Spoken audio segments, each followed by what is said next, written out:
குறிப்பிட்ட கட்சிகள் நாங்கள் வெளிநடப்பு செய்திருக்கின்றோம். அந்த வகையிலே கட்சி அடிப்படையிலே தமிழக கட்சியை சார்ந்த 5 பேர், தொழிலாளர் மக்கள் இலங்கை தொழிலாளர் கட்சியை சேர்ந்த 2, காங்கிரஸ் 2, காங்கிரஸ் கட்சியை சேர்ந்தவர் 1, சுயேட்சை குழுவை சார்ந்த ஒருவர், எல்லாமாக 9 பேர் நாங்கள் வெளிநடப்பு செய்திருக்கோம். 22 பேர் அங்க 9 பேர் உள்ளே இருக்கின்றார்கள். மீதியாக்கள் சமூகம் அளிக்கவில்லை.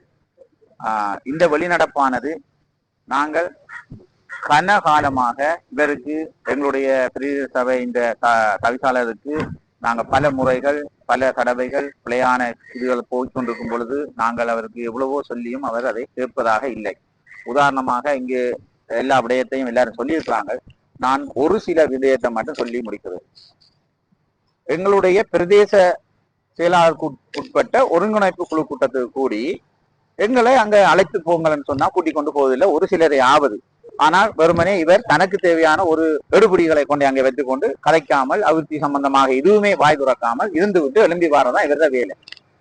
இன்றைக்கு உதாரணமாக நான் கூட்டத்துக்கு வரும்போது சுணங்கி வந்தேன். காரணம், இந்த காற்றாலை மின்சாரத்துக்கு ஓடுகின்ற இந்த டிப்பர்கள் அதிவேகமாகவும் ஓவர்டேக், அதாவது ஓவர்டேக் பண்ணாத இடத்துல கூடி பண்ணி ஓடி தள்ளாடி பெண்டில் 3 உயிர்களை இன்றைக்கு பறிக்கிற அளவுக்கு அந்த ஒரு நிகழ்வு ஒன்று நடந்தது.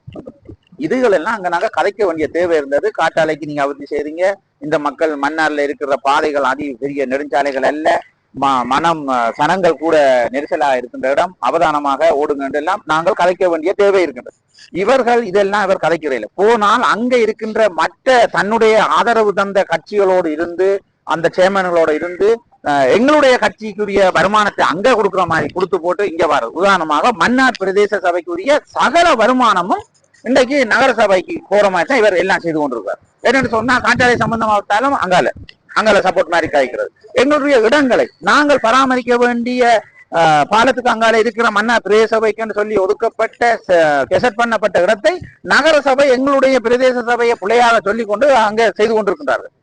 இது யார் பார்க்க வேண்டியது? இந்த சேமன் பார்க்க வேண்டியது. முன்னைய காலத்தில் இருந்த சேமன்கள் இது சம்பந்தமாக பிரச்சனைப்பட்டு நீதிமன்றத்துக்கு கூட அந்த காணி சம்பந்தமாக போயிருந்தார். இவர் அந்த தன்மைகள் எல்லாம் இல்லை. மன்னார் பிரதேச சபைக்கு வரக்கூடிய வருமானம் மன்னார் பிரதேச சபையில் இருக்க மக்களுக்குரிய வருமானம். அதை இவருக்கு தெரியுதில்லை.